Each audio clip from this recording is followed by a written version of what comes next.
From the world of politics to the world of business, this is Balance of Power.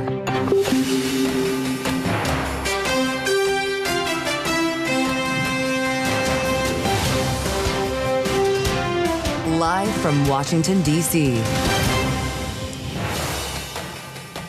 Export curbs on Nvidia putting a new focus on the trade and technology war with China. Welcome to Balance of Power on Bloomberg TV and radio. I'm Kailey Leinz in Washington, which is intersecting with Wall Street today as we see Nvidia and other tech stocks under pressure on the news of the new restrictions on what chips they can sell to China. We'll have the latest details this hour with Bloomberg's Ed Ludlow, as well as Tyler Kendall at the White House, plus get some analysis from our political panel, Rick Davis and Jeanne Zaino. Plus, we are just about 30 minutes away from a very important event, remarks and a moderated discussion with the chair of the Federal Reserve, Jerome Powell, at the Economic Club of Chicago, scheduled to begin at 1:30 p.m. Eastern Time, and we'll be bringing it to you live, as we know the markets will be listening to each and every word. But let's check on how markets are trading before they hear from Chairman Powell and check in with Amy Morris, who is keeping track for us. Hey, Amy. Hey, Kailey. And everything is red on the screen right now. Tesla's shares of EV sales in California fell to 43.9 in the first quarter, down from 55.5 last year. Tesla's registrations dropped 15% in the first quarter. Sales of all other EVs increased 35% during that same period. Shares of Tesla right now down nearly 3.5%. Advanced Micro Devices expects to be charged as much as $800 million after the Trump administration put new restrictions on semiconductor exports to China. The company came to that conclusion after it completed an initial assessment of a new license requirement for the export of some of its new chips. Nvidia said yesterday it will take a write-down of $5.5 billion because its H2O chip will be banned from export to China without a license. Now, AMD says it'll seek licenses to export to customers in China. It just can't be sure it'll ever get them.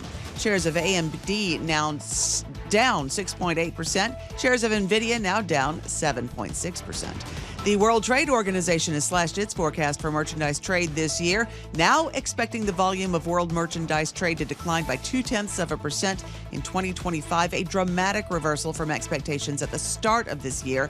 All of this is moving markets lower. We do check markets for you all day long at Bloomberg. The S&P 500 down 1.3%. NASDAQ now down 2.2%.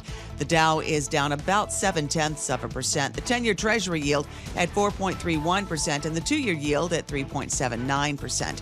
For on-demand news 24 hours a day, subscribe to Bloomberg News Now wherever you get your podcasts. I'm Amy Morris. That is a Bloomberg Business Flash. Let's go back to Balance of Power with Kailey Leinz. All right, Amy Morris running us through all the market action, including what we're seeing with Nvidia today. Thank you so much. And of course, the Nvidia price action comes after the news the company revealed last night, which is that the U.S. government has put new restrictions on its ability to send its H20 chip to export it to China. The company says this is going to result in a $5.5 billion write-down in the current quarter tied to inventory and previous commitments for the chip. And Nvidia is not the only one. AMD also expecting a charge of as much as $800 million after the administration put restrictions on it too, specifically its ability to export its MI308 products to China. All of this is the U.S. is trying to restrict China's access to and ability to develop advanced semiconductor technology and the things that technology ultimately powers. So for more, we turn to Ed Ludlow, who is co-host of Bloomberg Technology. Thanks for being here, Ed. Obviously, there were already restrictions in place that companies like Nvidia were grappling with, but this H20 chip was supposed to be a way to get around the problem of export controls, and now it is, once again, falling victim to controls. Yeah, that's exactly what both our sort of political and markets audience needs to understand, that the specific technology that is, as of this morning, subject to these additional license requirements was already a result of what the Biden administration had put in place. Like Nvidia's H20, for example, they designed it in 2023 with the hopes that it would get around, circumvent those restrictions. For Nvidia, a $5.5 billion write-down, that's literally basically the loss of being unable to sell inventory that was already committed to customers is a pain, but for AMD, even though their dollar sales is much less than Nvidia, proportionately, China's so important. And the context you need to remember is these are American companies. They are the biggest technology companies in the world. Nvidia, literally the biggest player in AI markets. And there was a time where China was the most important end market for cloud computing. Nvidia's already moved away. 2022, China was about 25, 26% of revenue. It's now low double digits, and most people see it going to single digits. But this is the trade-off the administration needs to work with these companies on. They want to onshore them in the US, but need to consider the end markets they're now being cut off from. Well, yeah, and how that may impact these companies' ability to invest in things like greater capacity in the United States. Are we to assume, Ed, that actually getting licenses to continue exporting these chips is completely out of the question? Well, I had the opportunity this morning to ask the president's advisor and director of the Office for Science and Technology Policy, Michael Kratsios, and he declined to answer. And the audience can read into that what they will. It was a very specific question. Will you advise the president to allow AMD and Nvidia to have a license? The point is that these chips are much lower performance than the leading edge product that both of them produce. The concern and anxiety from the White House is that they're still capable of going into an AI supercomputer, and that from a national security perspective, China could use that lower level technology for the things it's concerned about. But again, he declined to comment. It's going to be really interesting to see how they play it. My question to your panel throughout the week and the shows is what happens next, right? Because the thing we haven't talked about is which Chinese companies were buying those chips. Alibaba, Tencent, ByteDance. I'd be really curious if America thinks about something called an entity list and goes much more specific on how it prevents the transfer of technology. Yeah, we have a lot of questions about how much further this could snowball. Ed, to your point about this being kind of a lower capability chip than others, are there still further rungs on the ladder that the administration could decide to go down and restrict exports when it comes to what Nvidia and AMD make? Yeah, an entity list is interesting because you basically say, okay, American companies, you cannot sell to these specific Chinese companies. We've listed them for you, but those are the biggest customers. There's another way of thinking about this. You know the expression, it takes two to tango. And in a trade or tariffs or restrictions environment, think about it from China's perspective. Huawei is becoming their national champion of cutting-edge technology. They have a similar chip that does what Nvidia and AMD's lower-level chips can do. But those Chinese companies wanted to use the American technology. There is an argument made by some on my show earlier today, Denny Fish, who has billions of dollars of those stocks, that, well, all America is doing inadvertently or indirectly is allowing China to move forward with onshoring and elevating its own domestic industry. So that's a very interesting thing, right? You're cutting off sales of your main American technology companies on the hope that they shift activities to the US and that they have other customers outside of China. All right. Ed Ludlow, co-host of Bloomberg Technology, thank you so much. And we want to keep the focus on China and specifically the prospect of trade negotiations opening up between Washington and Beijing, as we learned today some details about what China might be asking for before they're willing to go to the table. And it's to Bloomberg's Tyler Kendall, who is live at the White House, that we turn to for those details. So, Tyler, obviously there's a number of things here based on our reporting. How likely is the administration to acquiesce to what China wants?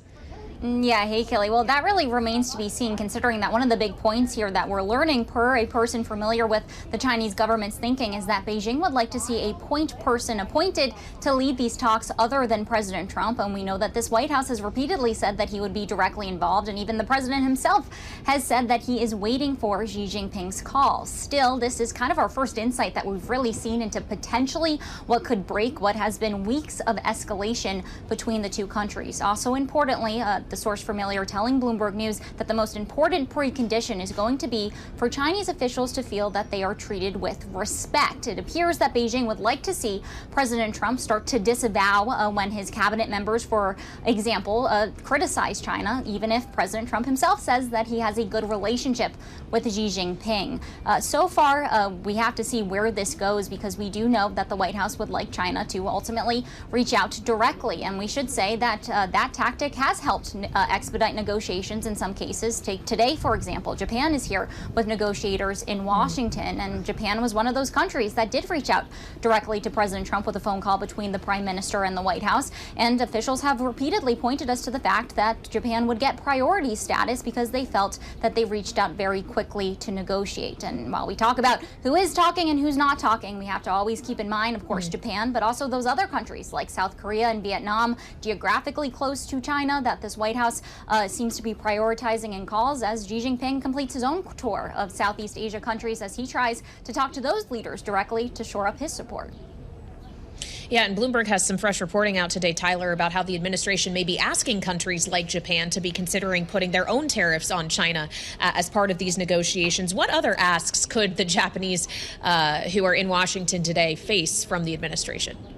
Right, and that reporting is particularly interesting because Bloomberg News had actually reported that a few months ago. Remember when those Mexico tariff talks were underway, that the U.S. had been pressuring Mexico to lift its own tariffs against China. So this does appear to be a repeat of a potential strategy here by the administration, as we've heard Scott Bessent, for example, say that he would like to see a coalition form together, and then they could tackle ultimately what happens there with China. It remains to be seen exactly what's going to be put on the table when it comes to these talks with Japan. President Trump, of course, saying in his Truth Social post that they'll be talking about trade imbalances as well as American military support. As you well know, all of these talks are going well beyond just those tariff barriers. We could keep in mind that Japan has already pledged, for example, that it would boost U.S. LNG imports into the country. So perhaps that could be one of the factors here on the table as we wait to learn more. But one thing that we do know, Kailey, President Trump says he's going to be directly involved in these talks today, even though they're not at the leader level. He's going to appear alongside his Commerce Secretary, Howard Lutnick, and Treasury Secretary Scott Bessent.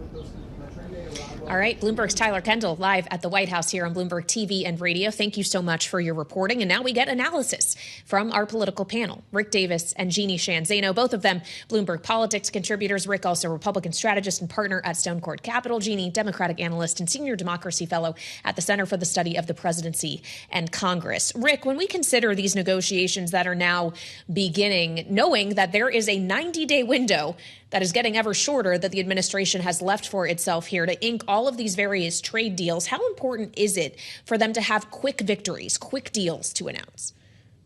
You know, I don't think it's really that critical for them to have a lot of quick deals, show momentum. I mean, maybe if they're trying to regain some of the footing that's lost in the markets, that would make some sense. But I think really this is a much bigger thing, and I think your conversation with Tyler kind of kicks it off, and that is this is about isolating China, right? You'll notice everybody else got a reprieve but them.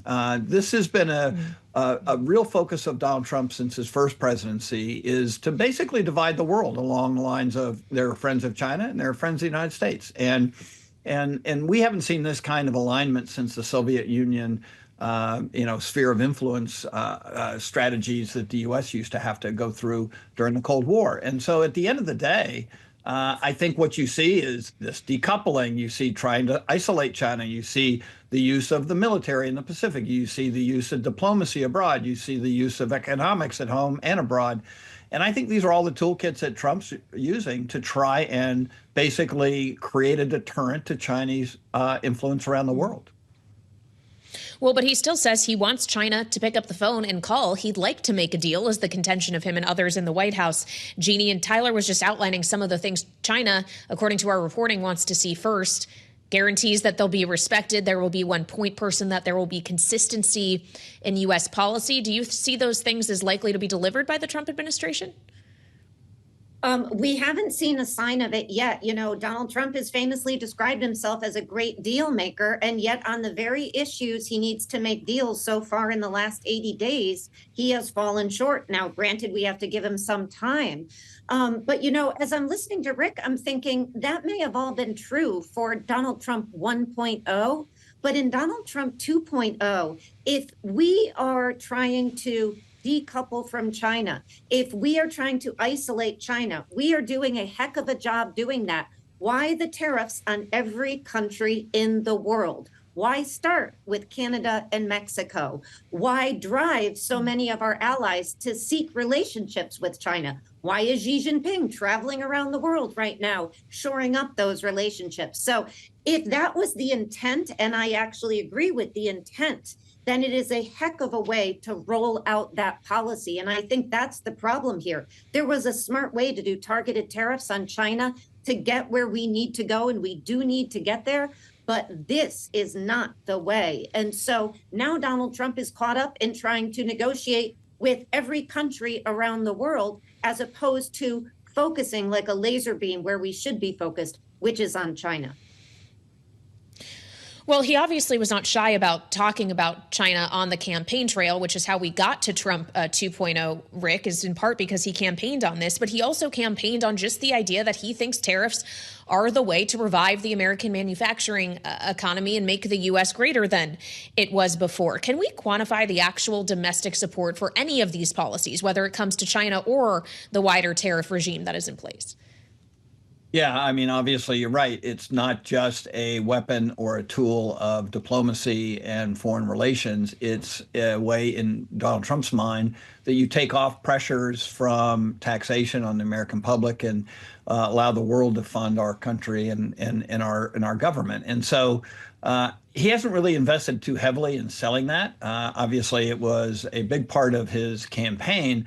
But you'll notice that most of the tariff discussion has not been as a way of avoiding taxing our citizens in his rhetoric up until this point in time. And I would say without that, the American public is basically seeing, and we're seeing it in the consumer surveys and the polling, that they don't like it very much. That it's destabilizing the economy. They are very pessimistic about the future. They think it'll help increase inflation. I mean, basically all the detractors who have been anti-tariffs have been seemingly getting through to these consumers and voters much more clearly than Donald Trump has.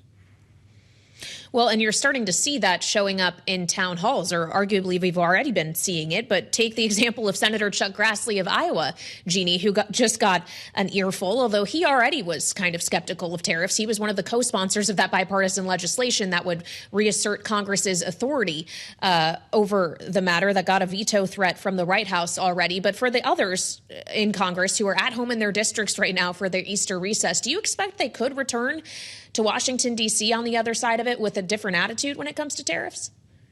Absolutely, because they will be talking to constituents who are hurt by this tariff taxation plan that the president has put into place. You know, the president is sitting in the Oval Office saying, well, you know, I like Tim Cook. I just talked to Tim Cook. I made an exception for Tim Cook. But these representatives and senators will be talking to their constituents, big and small business owners, people who have jobs that rely on trade and free trade around the world. And the way the president has gone about this is reckless. And we're seeing it, as Rick said, in the consumer confidence. We're seeing it in the polls. And the president has yet to explain what the goal is. If the goal is to reshore and build manufacturing, exemptions work in the opposite direction. Why the exemptions, right?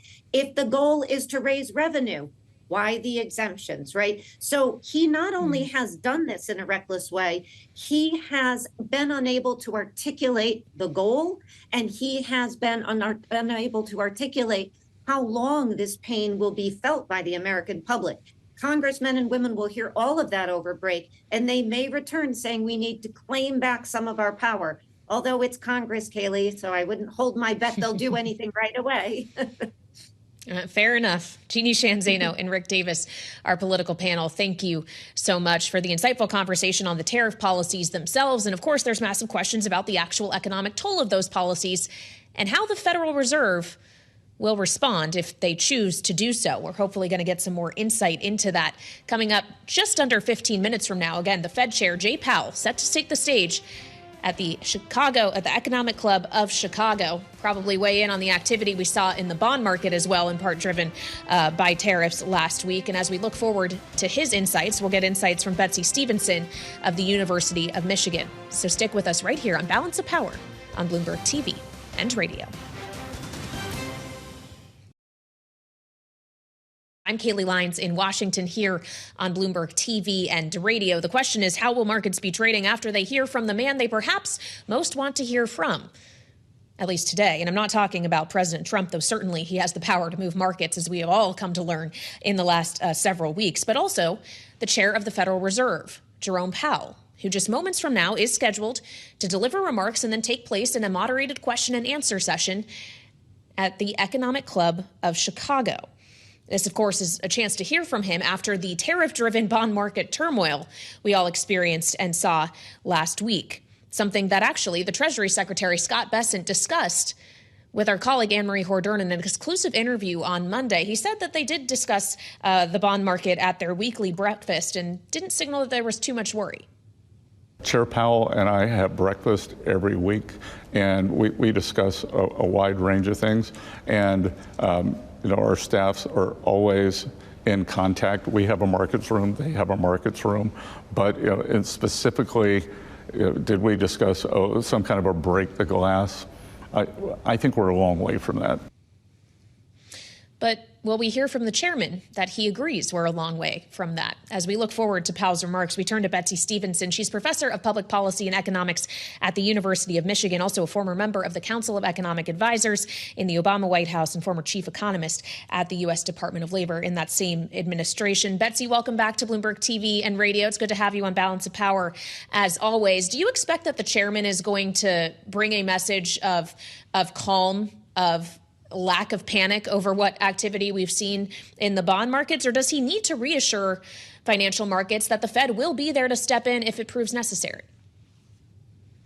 I do think that he's going to reassure financial markets that we have a strong and sound monetary policy team and that they'll step in if necessary. I think that's exactly what he needs to do. So, you've got Powell is in a difficult position because he needs to calm the markets down.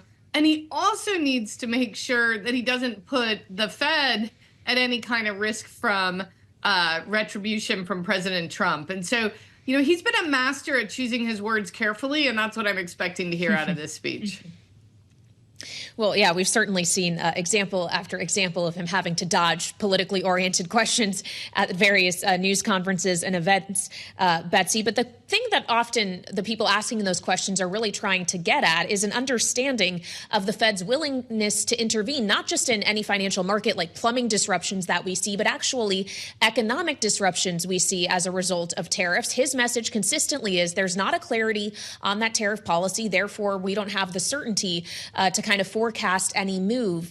But I wonder if that means that inherently the Fed's going to end up acting too late, if they have to wait for the actual data to be in hand before doing anything, knowing monetary policy operates with a lag anyway. Do you think they could end up showing up too late to the ballgame? Well, it's not just waiting for data. They're actually waiting for information. None of us really know exactly what's going to happen, how long these tariffs are going to last. When it comes to, an economic slowdown that is driven by tariffs, the Fed's in a difficult position because you're going to get a jump up in prices. So the price level will increase and we'll see the economy slow down. I think if you look at what the Fed was thinking back when we had tariffs in the first Trump administration, their focus is on the real economy. How much does the economy slow down? And really letting the price level jump up, because it's not ongoing inflation that comes with tariffs. It is a one-time increase in prices.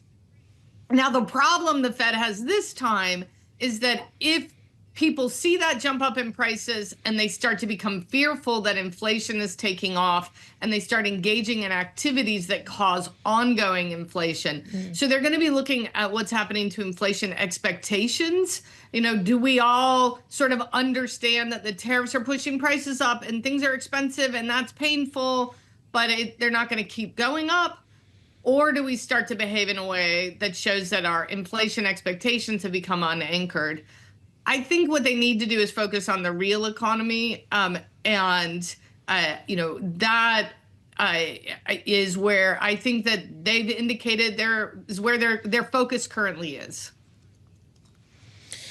Well, and to that point on the real economy and also the expectations of consumers, Betsey, it does seem that the expectation tariffs were going to kick in and raise prices on things like cars was the driving force behind the March retail sales data we got today. Biggest jump in 2 years. In large part, you look at autos for that, purchases of other goods like electronics.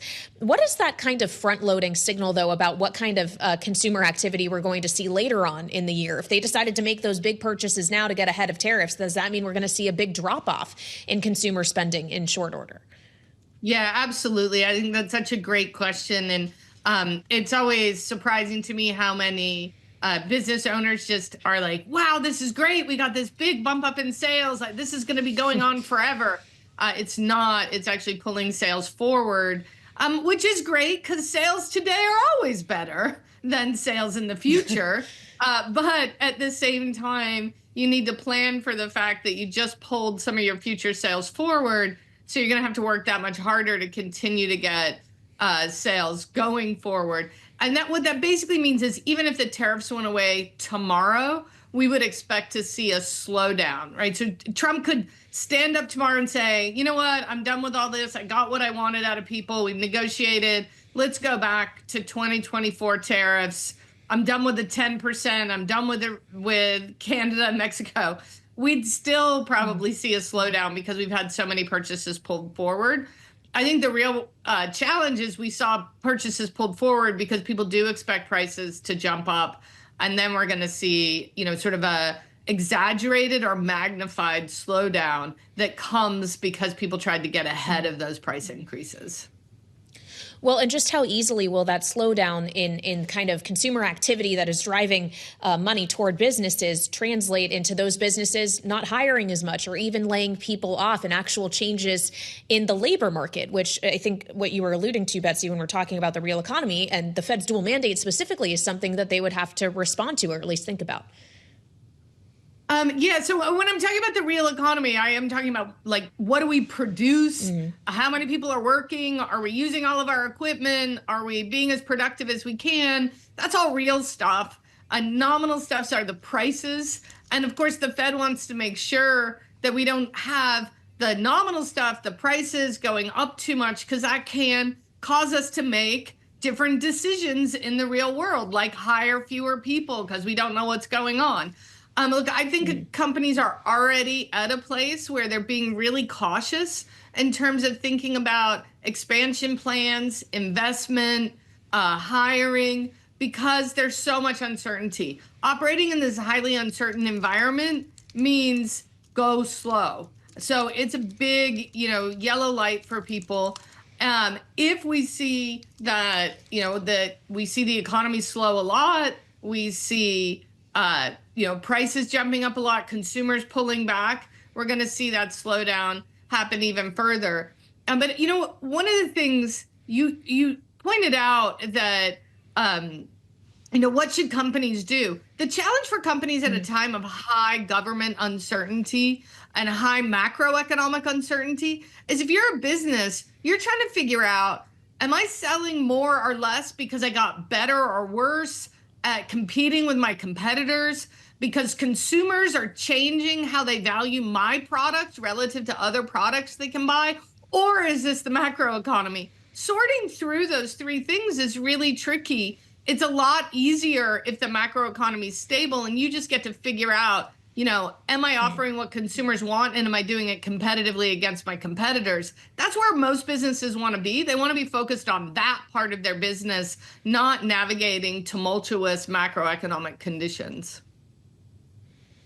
I just want to note for our audience on Bloomberg TV and on radio and on YouTube, you can see as well that this event at the the Economic Club of Chicago is just beginning. No eyes yet on Chairman Powell or the Chicago Fed President Austin Goolsbee, who is set to introduce him. But we have just gotten some embargoed headlines from the remarks that Chairman Powell intends to deliver, including as follows. Powell saying that the Fed is well positioned to wait for more clarity for the time being. In keeping with lines we've heard from him before, he says they can't have a strong labor market without price stability, which speaks to something else Powell is planning to say, that they may find themselves in a scenario with their mandates in tension. What we've just been discussing with Betsey, the labor market considerations and the inflation considerations. We're seeing Chicago Fed President Austin Goolsbee making his remarks now. We expect to hear from Powell any minute now. Betsey, before we do, just quickly on this, being well positioned to wait, how long realistically do you expect we'll be waiting until we get the Fed's next rate cut or rate decision? Because I guess we can't always rule out a hike either. I think the issue is that these goals are in tension right now. One goal says cut, the other one says raise. And as long as they're in tension, they're going to wait, because waiting's the right thing to do if they've got equal forces pushing them in opposite conditions. And so I think we could see waiting continue for quite some time until it's clear that one of those is becoming a bigger problem? Well, I guess it's a question of when that clarity actually will emerge. Do you expect, though, Betsey, that we could see a situation in which so long the clarity has been awaited for so long that when we do ultimately get a rate cut again, it's an emergency one, that they actually have to potentially act intermeeting? Because that was the kind of narrative that was bubbling up to the surface with the volatility of the last week or so. You know, I think the great thing is if they need to do that, they can do that. But realize that cutting too soon risks ongoing inflation, which creates its own set of problems for employment, which is exactly the quote you read from Powell. When he says that we're trying to balance these two risks, it's not like I'm going to sacrifice one baby to help the other. It's that these two things actually work together. Price stability helps support maximum employment. And so, you know, I do think that right now we're in a world where they are well positioned to wait. These things are in tension with each other. And we are very lucky to have a very thoughtful, well-informed Federal Reserve that is thinking through all of the data points and will act as quickly as they need to. Well, and will they be able to continue to act with the independence that they need to, Betsey, given the rhetoric we've already heard from President Trump, who already thought weeks ago it would be a good time to cut rates? Well, I think that threatening the independence of the Fed is about the worst thing you could do for macroeconomic stability. If you think we saw chaos with tariffs, I think Trump taking over the Fed is a level of macroeconomic chaos the United States has never seen.